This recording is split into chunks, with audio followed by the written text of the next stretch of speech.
खरीद चुके थे वह तो छल्लक साजने लौटा लाया। घर से योजनों दूर सुनसान अनोमा नदी के तट पर सब कुछ सहा लेकिन जाने न दिया।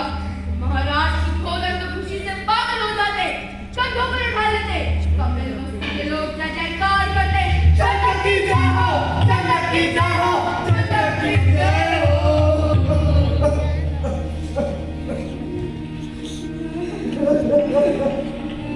पूर्ति, कांति, भव्य ललाट, चक्रवर्ती सम्राटों के 32 लक्षण, सिंह को लक्षित करने वाली।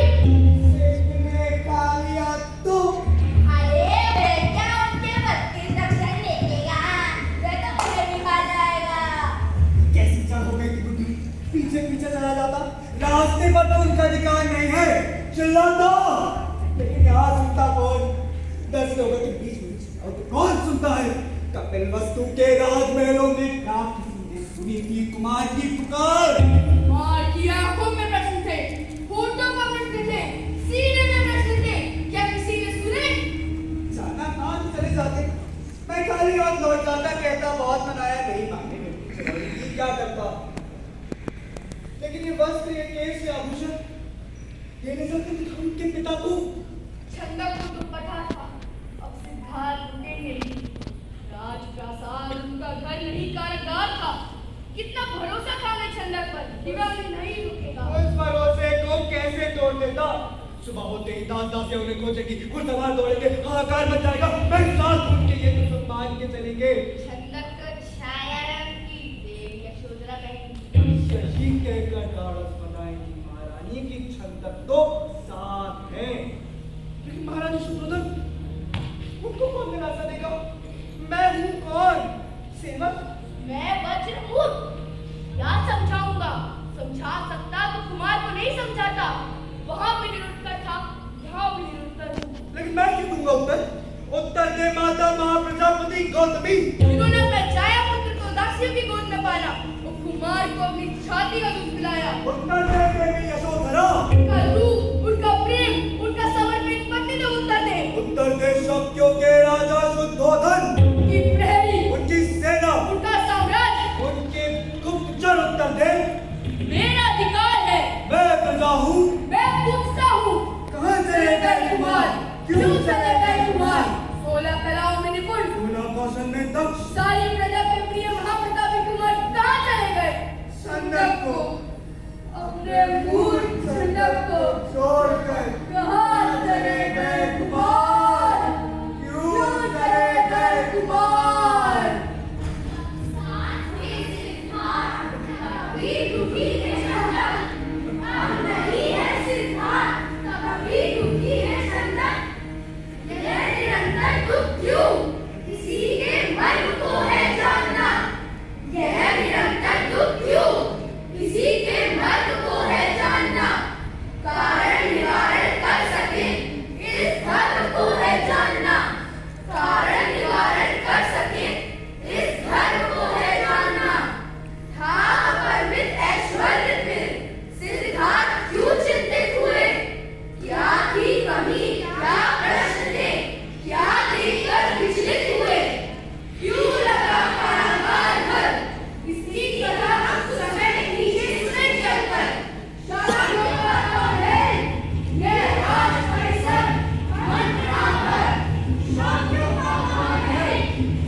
सिद्धार्थ को शक्ति और सत्ता के केंद्र में रखा। किंतु क्या हुआ? वह तो कहीं परिधि पर भी नहीं।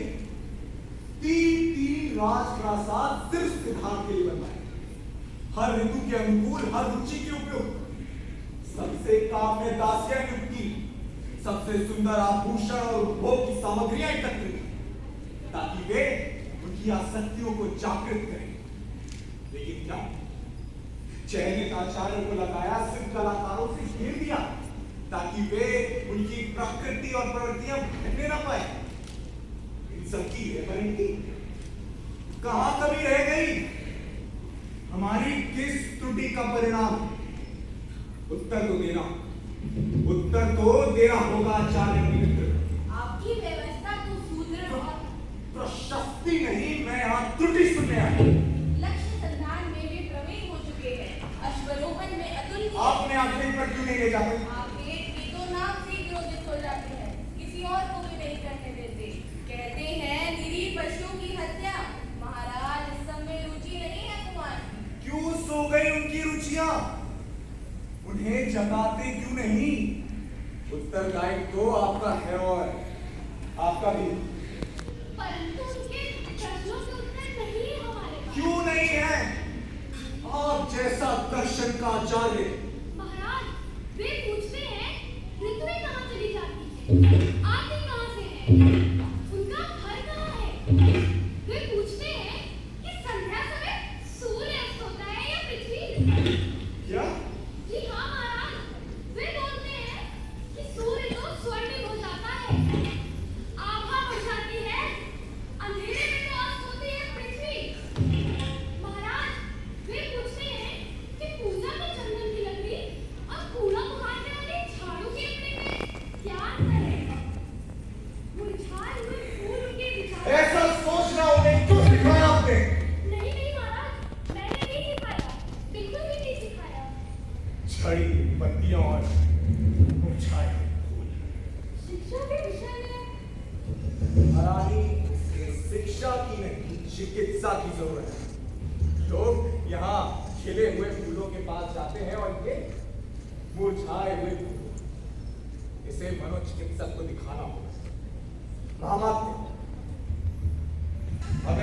अगर भावक तुरंत वैशाली के राजवैद्य मनोचिकित्सा में निपुण हैं, जल्द से जल्द उनको यहाँ ले आए।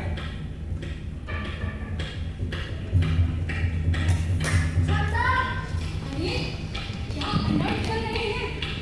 आपकी तरह पंडित है जाती कि कुमार अस्वस्थ है, विक्षिप्त है, कि पगड़ियां फैलेंगी।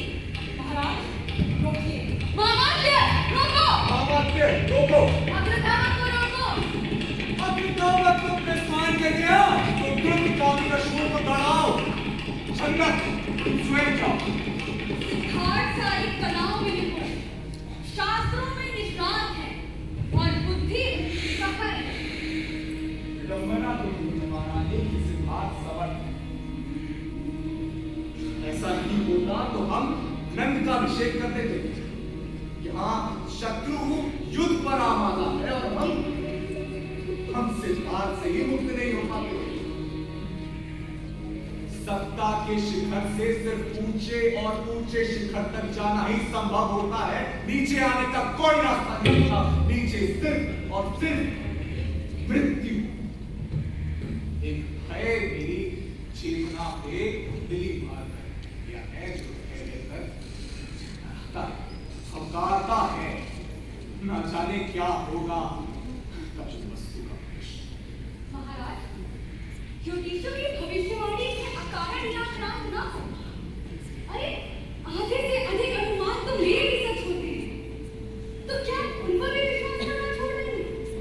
फिर क्या कहा ज्योतिषियों ने? लेकिन ना ज्योतिष साधारण नहीं है महाराज, मानते हो महामात्य। किंतु मैंने कहा क्या था? कहिए, आप कहिए। कि या तो ये बालक सन्यासी होगा और लोगों के दिलों पर राज करेगा, या होगा चक्रवर्ती सम्राट, किंतु कौंडिन्य। जो बात सात युधिष्ठिर ने एक साथ कही, उसे मानिए तो महाराज। सिद्धार्थ इतना सदाचारी और सात्विक है कि किसी सन्यासी से क्या कम है। सेवक, सेविकाएं, परिजन और प्रजा उससे कितना प्यार करते हैं। लोगों के हृदय पर तो राज करता ही है। अभिषेक भर की देर है, वह चक्रवर्ती सम्राट भी हो जाएगा। उस दिन राज उत्सव का याद है महाराज। कुमार का लक्ष्य संधान, असंभव भाव से भेजना। वैशाली, कौशल और मगध के कुमार सब निरुत्तर थे, नतमस्तक। लेकिन कुमार ने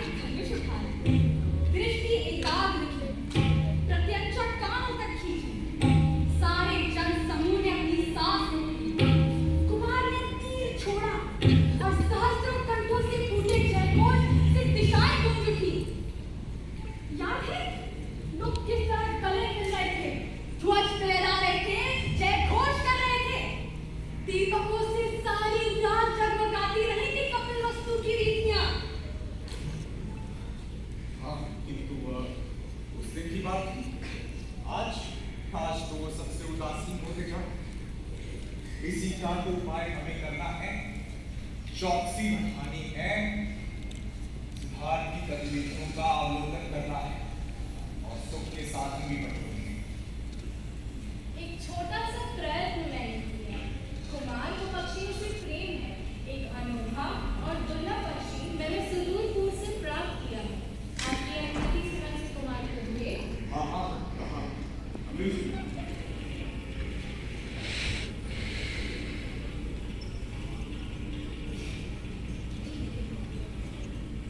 अरे वाह, वाकई बड़ा सुंदर पक्षी। ऐसा पक्षी तो मैंने आज तक अपने जीवन में नहीं देखा। सच महाराज, इसके दोनों ओर के पंख कितने सुंदर हैं। ऐसा लग रहा है मानो एक धनुष की छटा। लीजिए कुमार, ये आ गए।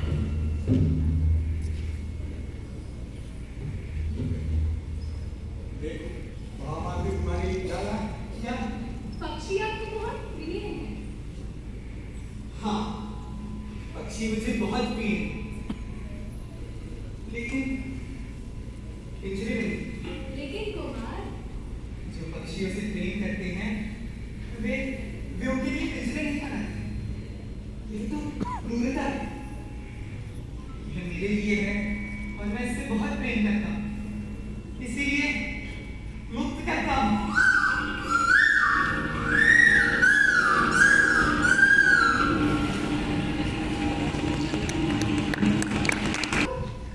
देखो कितने सारे मोती हैं और कितने प्यारे फूल। कुमार देखो,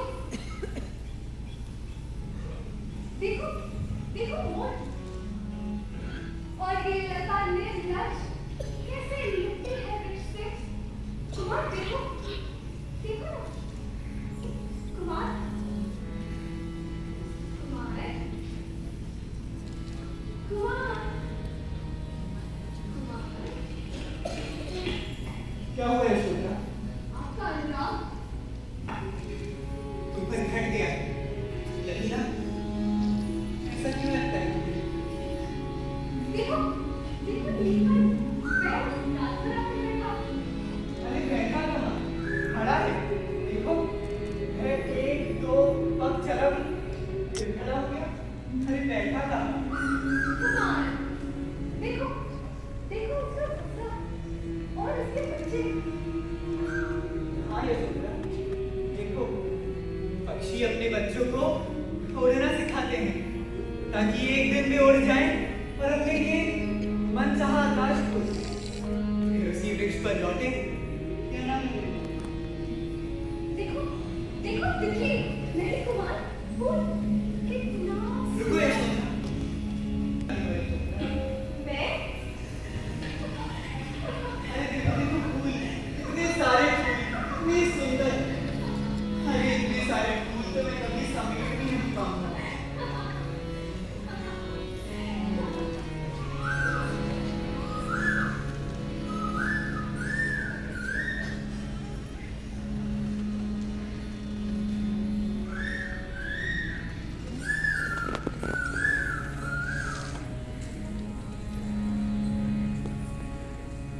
कुमार, प्रासाद की उस दीवार पर क्या देख रहे थे? मुझे भी दिखाओ। वहाँ उस प्रासाद की दीवार पर घास का एक नन्हा सा अंकुर हवा के साथ उड़कर यहाँ आया। इसका बीज किसी डाल में आकर पड़ गया। यहाँ रहकर प्रतीक्षा की और वर्षा की पहली फुहार आते ही टूट पड़ा। इस विशाल महल की दीवार पर उगा यह अंकुर पत्थरों और मनुष्य के स्थापत्य की चुनौती देता कैसे गर्व से खड़ा है। सारी वनस्पतियां अपने बीजों को बिखरा देती हैं।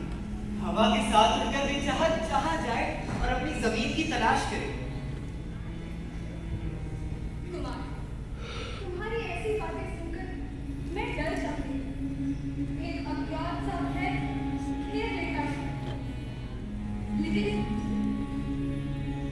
मैं अपने भीतर की सारी शक्ति संचित कर इससे जूझना चाहती हूँ। ये अंधकार जिसमें भटक जाती हूँ, ये सुनसान जिसे मेरे शब्द पार नहीं कर पाते,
सिद्धार्थ, चलो निकलो बाहर, निकलो निकलो इस रात घर से बाहर। और जब नहीं निकल पाता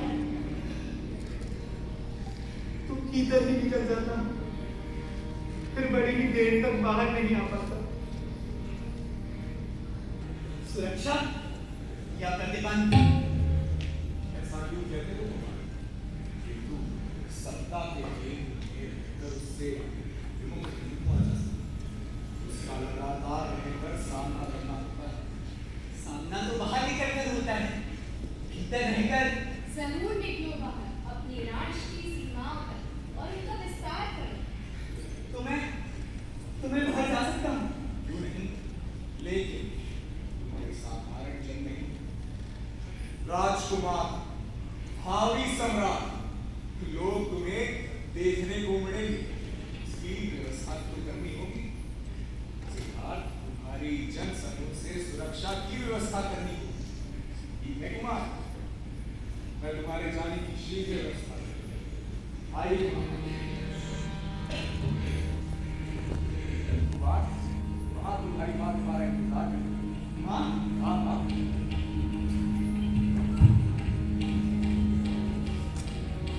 चले।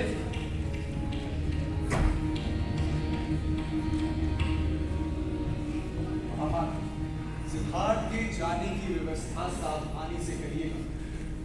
वे जिन रास्तों पे जाए वे साफ हो, लोग जिनसे मिले वे सुभाषित हो, स्वस्थ हो। दृश्य जो देखें वो सुहावने हो। प्रजा तो खुश और प्रसन्न है ना। कोई अवरोध, कोई विषाद उनके रास्ते में नहीं आना चाहिए। हर तरीके से संतुष्ट होकर लौटने चाहिए सिद्धार्थ। एक बार एक नई यात्रा की शुरुआत।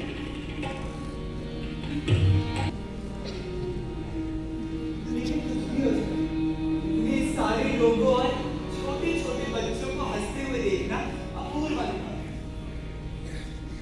पर क्या ये सदा इतने खुश रहते हैं? हाँ कुमार, आपको देखकर तो आज और भी खुश है। यदि मेरे देखने में से ही खुश हो जाते हैं तब तो मुझे रोज ही आना चाहिए। चंदा, क्यों ना उससे हाथ से घर इधर अधिक हैं और दूर तक मार्ग में बाधा के रूप में स्वागत मार्ग का औपचारिकता भी नहीं। कुमार, मैं आपको सुंदर रास्ते से ले जा रहा हूँ। मैं रास्ते पहचानता हूँ। अरे जाने रास्ते मुझको कितना सम्मोहित करते हैं जानते हो। यदि मेरी इच्छा के रास्ते पर नहीं चलता, इतनी देर से तो मैं तुम्हारे ही मन चाहे रास्ते पर चलता हूँ। चलिए कुमार।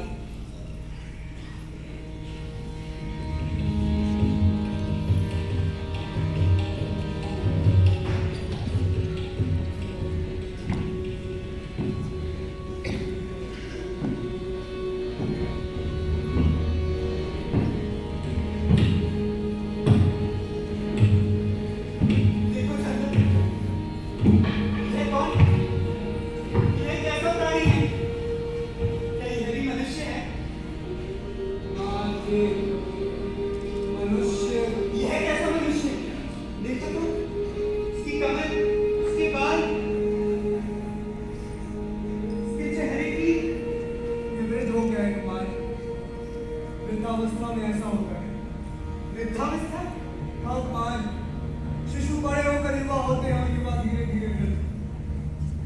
क्या हम सब ऐसे हो जाएंगे? तुम भी, मैं भी, क्या यशोधरा भी ऐसी हो जाएगी? तुम्हारा दौर चलिए। नहीं चलो, इसी हाथ आते चलो। चलो।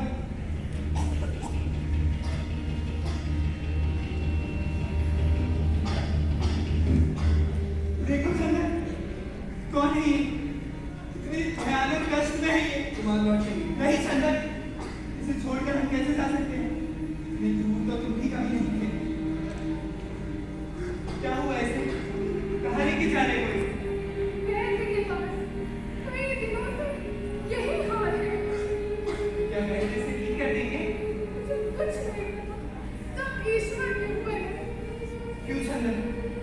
और अगर वैद्य नहीं ठीक कर पाए तो?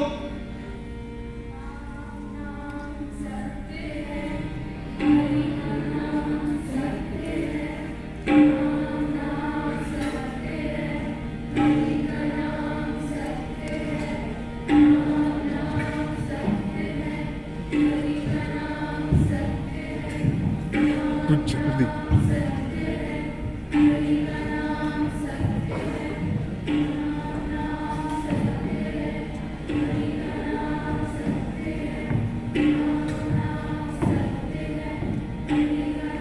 देखो चंदन, क्या था ये?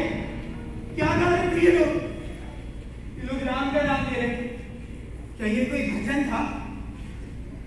अरे बोलो चंदन, तुम लोग अचानक से इतनी चुप क्यों हो गए? बोलो चंदन। व्यर्थी है कुमार, अर्थी? मनुष्य के जीवन देह की अंतिम यात्रा। देह की अंतिम यात्रा? कहाँ? कहाँ और कैसे पूर्ण होती है? संसार में कुमार लकड़ियां चुनकर एक सैया बनाएंगे, देह को उस पर लगा देंगे, ऊपर से और लकड़ियां चुन देंगे और शक्ति के हवाले कर देंगे। सब कुछ भस्म हो जाएगा कुमार, देह पंचतत्व में लीन हो जाएगा।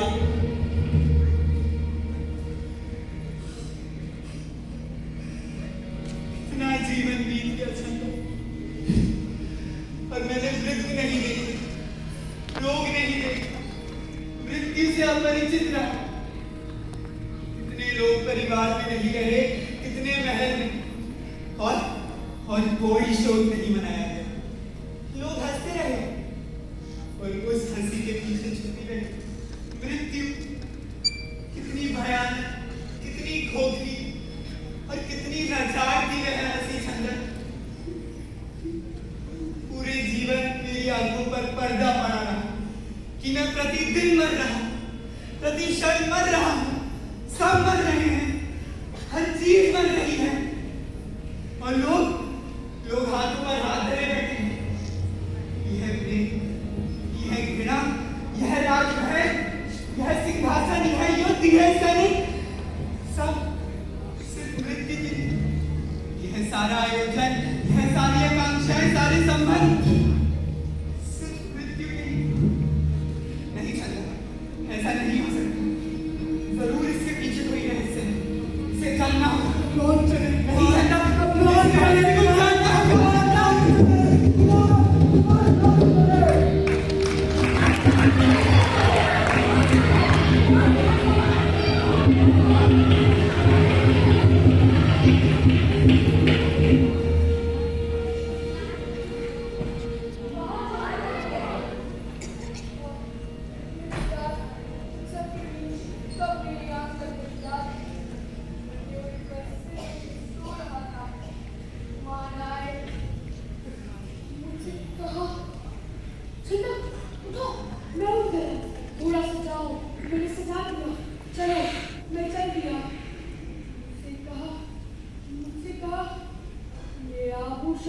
और एक केश पिता को लौटा देना, कहना सबके हित के लिए और सबके सुख के लिए जा रहा हूं।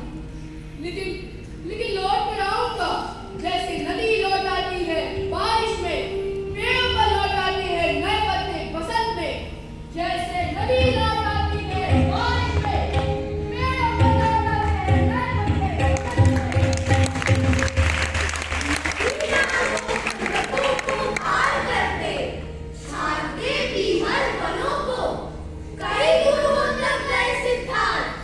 उनसे दीक्षा ली और उनकी सिद्धियां सब सिद्ध करके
मैं तुझे मार डालूंगा, खून पी जाऊंगा तेरा, कच्चा चबा डालूंगा तुझे। वे समझते हैं मैं तुझे छोड़ दूंगा, अपना व्रत तोड़ दूंगा। मूर्ख है, मैं तुझे खा जाऊंगा, खा जाऊंगा, खा जाऊंगा। मत के राक्षस, मार मत के। मैंने मनुष्य नहीं पशु जना दो, हिंसक पशु। उसी को सुनाई मैंने लोरियां, उसी के फूटने से मेरे सीने से दूध की धार, उसके रोने से प्राण मेरे मुंह को आ जाते थे। सदमे होती तो अपने ही बच्चे को खा जाती। क्यों हुए मनुष्य?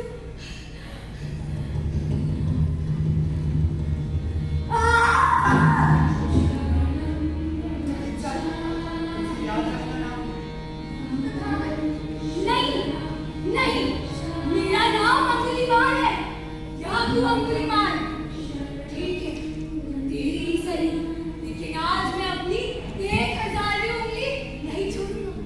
तेरी मौत का क्षण आ पहुंचा है, मरने के लिए तैयार हो जा। भाग, भाग, भाग नहीं पाएगा। क्या करूं? स्थित हो, खड़ा रहे समय, स्थित हो, खड़ा रहे। मैं तो स्थिर, चलते हुए भी स्थिर, और तू खड़ा रहकर भी चलायमान, चंचल, अस्थिर, अपने ध्यान में स्थिर हो अहिंसक। मुझे अपने पास आने दे। अपनी चेतना में, प्रज्ञा में, ध्यान में स्थित हो अहिंसक, मुझे प्राप्त कर लेगा। अहिंसक नहीं, अहिंसक नहीं, मेरा नाम अंगुलीमाल है, याकूब अंगुलीमाल। अच्छा अहिंसक, एक हरी पत्ती तोड़ सकता है क्या? एक पत्ती क्या, मैं तो पूरा जंगल उजाड़ सकता हूँ।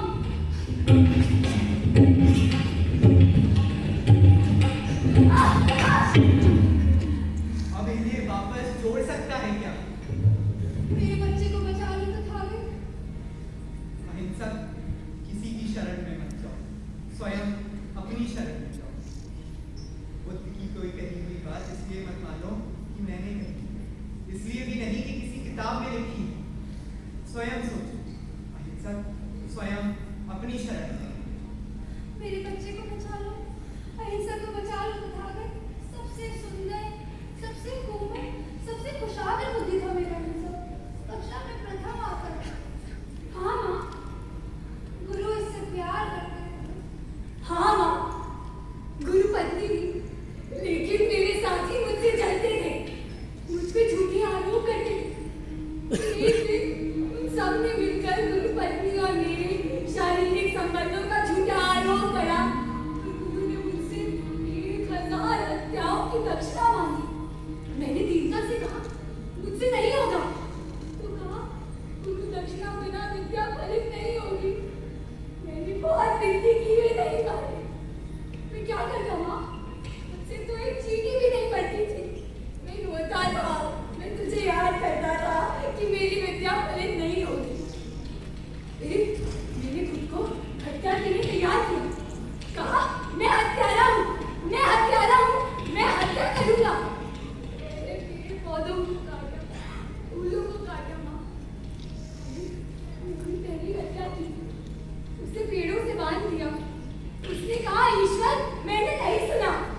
उसने कहा, मेरे बच्चे, मैंने नहीं सुना। फिर उसने कहा, माँ, और फिर मैं उसे नहीं मार पाया। मैं रात भर रोता रहा, सो नहीं पाया। सुबह जब उसे खोलने गया तो देखा वो अपने आप ही मर गया। फिर मैंने पहली हत्या की, उसे बिना देखे, पीछे से।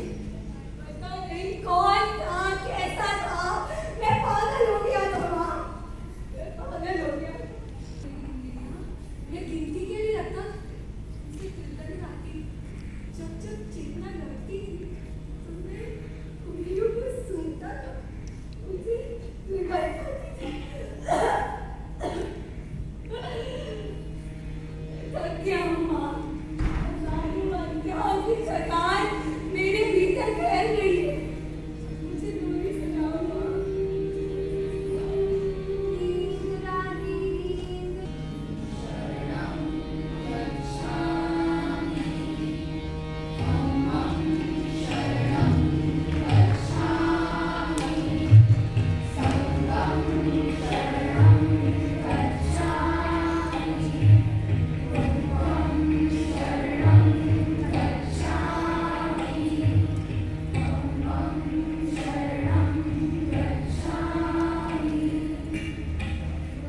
त्रिशा, मृत्यु ने नहीं छोड़ा कोई घर। मृत्यु तो सर्वव्यापी है। जहाँ जहाँ जितना भी जीवन है, वहाँ वहाँ उतनी ही मृत्यु है। जीवन दुख में है त्रिशा, दुख का कारण है और कारण से ही मुक्ति का मार्ग भी है। तू इसी मार्ग पर चल, तो इस दुख से मुक्त हो जाए।